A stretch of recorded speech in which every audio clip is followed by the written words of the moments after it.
Police raid the Delhi and Gurgaon offices of Twitter's Indian branch to search for an alleged toolkit used by the oppositional Indian National Congress to allegedly spread information about the government's handling of the COVID-19 pandemic. It's possibly a load of shit. Oh fuck, here it comes. Politics and elections. 2021. Samoan constitutional crisis. Incumbent Prime Minister Mr. Fatty Fat Fuck. No, her real name is Tuila Epa Iono Sailele Mariele Gawi refuses to concede power to recently elected Prime Minister Naomi Mata'afa, and a disputed government ensues with a fast spokesman calling Marielle Gawi's move as a cup. New Zealand Prime Minister Jacinda Ardern calls for upholding of democracy and law, but rejects any interventionist role, whereas the Federated States of Micronesia has been the first country to recognise the legitimacy of Mata'afa's government. Mata'afa and FAST MPs remain locked out of Parliament on the opening day of the new legislative session, RNZ Reuters. And why can't we intervene, Jacinda? Is it because silly little stupid Jacinda just can't be bothered and doesn't actually really care? I think that's what it comes down to, really. Can't be bothered. 2021 Ecuadorial general election gives a shout to Dame Cindy Kiro is announced as the next Governor General of New Zealand. Gross. Just gross. Disasters and accidents, business and economy. What about the health and environment? But why? I don't get it. Oh, fuck. No, just nasty shit. India reports more than 8,800 cases of the deadly black fungus and a growing epidemic of the disease. The normally rare infection has a mortality rate of 50,000 and is believed to occur 12 to 18 days after recovery from COVID-19. Following the increase in the number of cases, India's states and territories are told to declare the disease an epidemic. I think India might just simply die, quite frankly. Nasty fuck. But that's normal, isn't it? Black fungus, COVID-19. Oh my god, see how they used to see black fungus disambiguation. See mucormycosis. It has been suggested that this article be merged into mucormycosis. COVID-19 associated mucormycosis, commonly referred to as black fungus, is the association of mucormycosis, an aggressive fungal infection, with COVID-19. It has been reported around the nose, eyes and brain. Oh, praise God. A clinical manifestation sometimes referred to as rhino-orbital cerebral ROC mucormycosis. A 47-year-old man with mucormycosis and electron micrograph of his skin showing sporangia of Mucorales fungi Reports of COVID-associated mucormycosis have generally been rare. A review of the medical literature traced 8 cases reported around the world by the 9th of January 2029. Sounding like bullshit to me. In these reports, the most common risk factor for mucormycosis was diabetes. Oh no. Most cases presented during hospitalization, often 10 to 14 days after admission, and all but one of the affected people died. Early aggressive treatment is considered essential. It has been estimated that between 40% and 80% of people who contract any form of mucormycosis die from the disease, depending on the site of infection and underlying health conditions. COVID-associated mucormycosis has especially affected people in India. The association also appeared in Russia. I hope Putin gets it. One explanation for why the association has surfaced remarkably in India is high rates of COVID infection and high rates of diabetes. Well, let me make a statement that may upset a lot of people. India's fucking fatty fat. In May 2021, the Indian Council of Medical Research issued guidelines for recognising the treatment of COVID-associated mucormycosis. Due to its rapidly growing number of cases, the government of Rajasthan declared it an epidemic on the 19th of May 2021. Along with the Rajasthan government, the governments of Haryana, Tamil Nadu, Telangana, Gujarat and Bihar have also now declared this an epidemic. For fuck's sake, Bihar? Where the hell is fucking Bihar? Isn't I can't remember. Bihar. That's retarded. But I like it. Oh my god, they're all fascist. I knew it. They must be Jewish. Government of Bihar. But where is the bloody Bihar shitty thing? Give me a map of shitty Bihar. Where's the map of shitty Bihar? Bihar, where are you? Oh, shitty Bihar.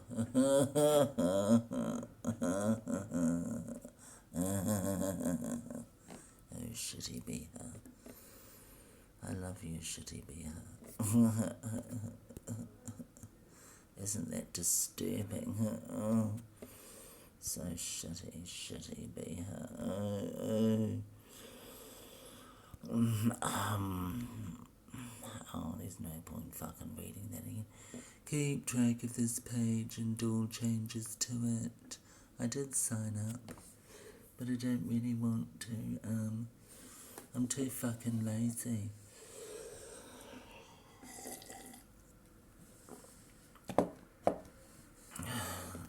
I wonder what would happen if I logged in.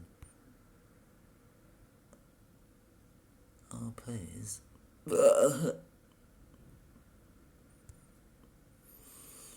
Can't be stuffed, to be fucking honest. Oh, it's so fucking disgusting. Oh, that's so sick, so fucking vile. Oh. I don't even know how to say it properly. Mucormycosis. Mucormycosis. I can't remember how to spell it. Mucormycosis. It sounds like Indian cooking. Do you get it? Indian cooking. It's what it is, isn't it? Black fungus. Oh. Mucormycosis and COVID. Mucormycosis. Mucormycosis.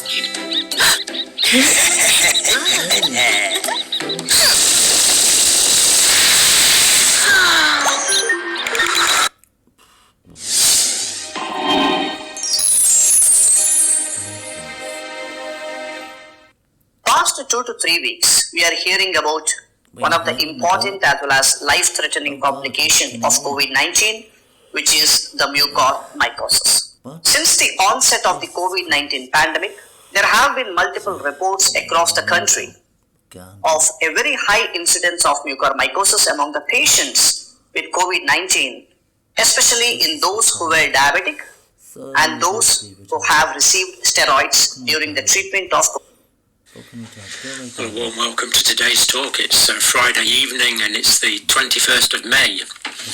Now, I've had a lot of questions about this black fungus disease that is cropping up in India. And it is a complication of COVID-19 and the treatment and management of COVID-19 combined with other comorbidities, and it's a very, very unpleasant disease indeed. So let's look at it, not in a huge amount of detail, but let's go through it so we get a handle for it. Now, plenty of reference for this is in the medical literature. This is actually Dr. Mobeen's video on it.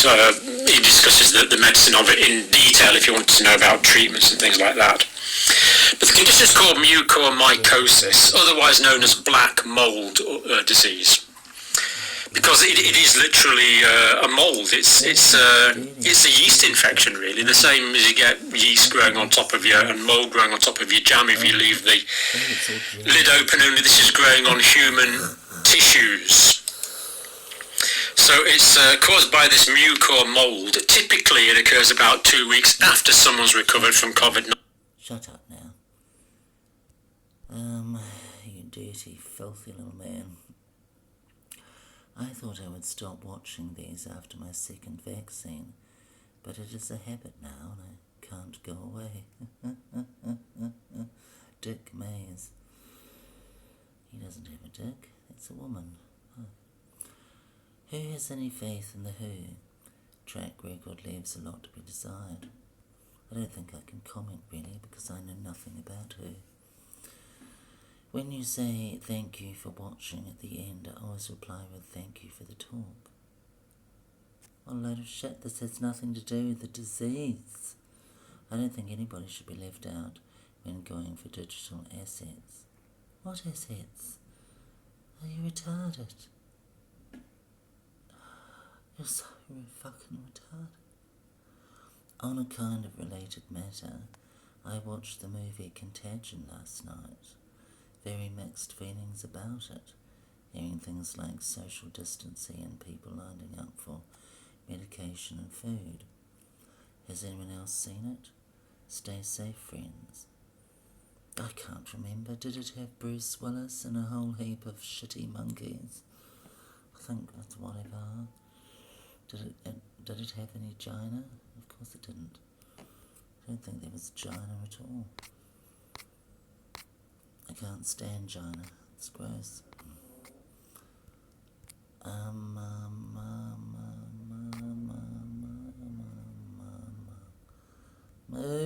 Oh.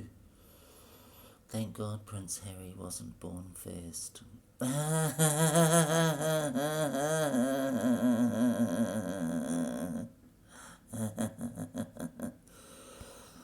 Oh, it's so shit. Moses, having survived 40 days and nights without food or sleep.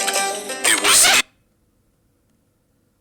But listen, I want to talk about the Royals and all the craziness that's going on there, and to do so, let's cross to our great mates in London, Calvin Robinson. Calvin, how are you, mates? Hello, I'm good, thank you. How are you guys doing today? Well, we're very excited to hear from you exactly your thoughts on Prince Harry, on Diana, on Martin Bashir. Take it away, Calvin. It's gone absolutely crazy. So let's first of all remember that Prince Harry moved to America for privacy, to get away from all the press and all the media in the UK. And what have they done since they've arrived in America? They've courted the media to no end. You know, they had that outrageous interview with Oprah Winfrey. They've now got a whole series with her where they're going to be cashing in essentially on poor Prince Harry's late mother. You know, they've already talked about their young child Archie. His first words were Grandma Diana. Who believes this rubbish? Oh, please! His first words were, It's gone crazy. So they're claiming all of this stuff. And at the same time, we've got Prince William, his big brother, over here delivering a really, really classy statement to the media saying that we need to essentially defund the BBC because of what the BBC has done over the whole Princess Diana situation. So Calvin, if I can you talk us through exactly what happened? I know Andrew Neil has come out and drawn a direct line between Martin Bashir's fraudulent interview and Princess Diana's death. There's also this sort of bizarre idea from Harry that because Meghan is a person of colour and Diana was going out with Dodi Fayed, who is a person of colour, that somehow that makes Meghan the opposite image of Diana or some nonsense, bringing racial politics into play. Take us through the story. Yeah, sure. So back in 1995, the royal editor at the BBC was coordinating an interview with Princess Diana, and he was told to back off by the editor of Panorama, told to leave Martin Bashir to have a clean sweep at Princess Diana for some strange reason, and also told not to coordinate with Kensington Palace, which goes against protocol. So something underhanded was going on, but we knew that at the time. What we've since found out is that Martin Bashir and the Panorama crew orchestrated fraudulent papers. They created fake documents, bank statements and the likes, real fraud, to coerce Princess Diana into having an interview. And people say maybe she would have given an interview anyway. Perhaps she would, but the answers she gave would have differed because she was coerced into this, believing that they had things on her and they had things on the royal family. They lied, they manipulated her, and they made lurid and false claims about the royal family. They fed on Princess Diana's fears and her paranoia. And this interview was close to the end of her life. You know, if this interview hadn't taken place, things might have happened differently. Now, the royal correspondent, the royal editor at the BBC at the time has come out and said, actually, I wanted to do an interview with Princess Diana that was forward-thinking, talking about her charity work and all the great things that she's doing. Obviously, that's not the interview that took place. It was all about her relationship with Prince Charles, and it was all about Camilla, and it was quite toxic. It was quite, it was set up in a very negative vibe. So there is an idea there that it may have had an impact on her mental health, and it may have led to essentially her death. Now, that's all very horrible, and it's all a very negative story. But what's even worse than that is Prince Harry and Meghan Markle are trying to use this as a parallel for their own life. And as you said, they're saying that Meghan is the new Princess Diana, and because somehow Princess Diana's death was linked to racism because she happened to be dating Dodi, who was a Muslim. Now they're saying that everyone is racist towards Meghan Markle because she happens to be biracial or mixed race or whatever she wants to call herself. It's like they're drawing these dots because people loved Princess Diana. She was the people's princess. People don't love Meghan Markle, so they're trying to cash in on Diana's name in order to up their fame. And that's what all this is about. It's all about upping the fame of Prince Harry and Meghan Markle as they launched their US career. She was a C-list, B-list at best actress. Hush. You're getting into it, aren't you, sweetie? Desperate, you're starving, aren't you, darling? I just want your $5 so you can go to McDonald's and get a chip. Oh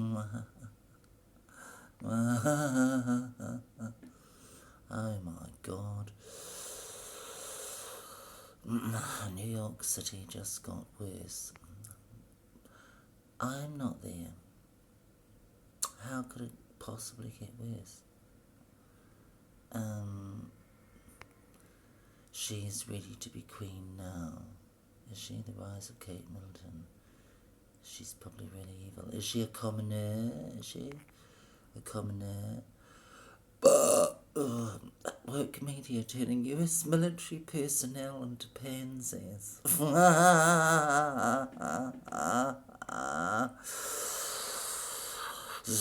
Fucking pansies. Nurse who treated PM Johnson resigns. Well, she's a New Zealander, isn't she? What? Right. Is this directly or indirectly getting at New Zealand?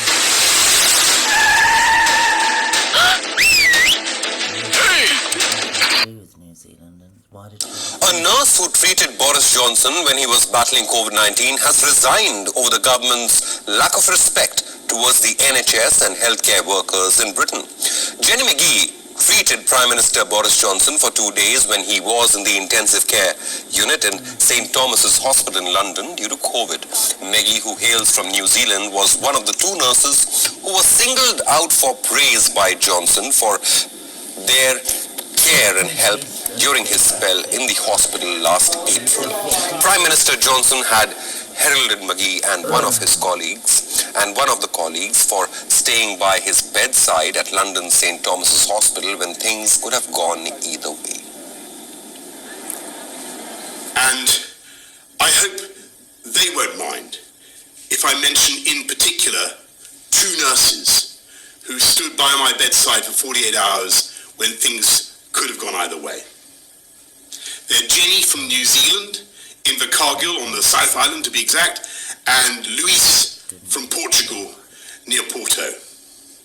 And the reason in the end my body did start to get enough oxygen was because for every second of the night they were watching and they were thinking and they were caring and making the interventions I needed. However, in an embarrassment for Boris Johnson, Magee has now quit the NHS, further lambasting her former patient and his government's treatment of health staff. Magee has been condemning the government's highly criticized proposed 1% pay rise for the NHS staff. In a statement, Magee said, and I quote, "Lots of nurses felt that the government hadn't led very effectively." Petit à petit, il y a eu des coups, des claques, des baffes pour rien. Donc tu te faisais battre. Je me faisais battre. Et là où ça a été beaucoup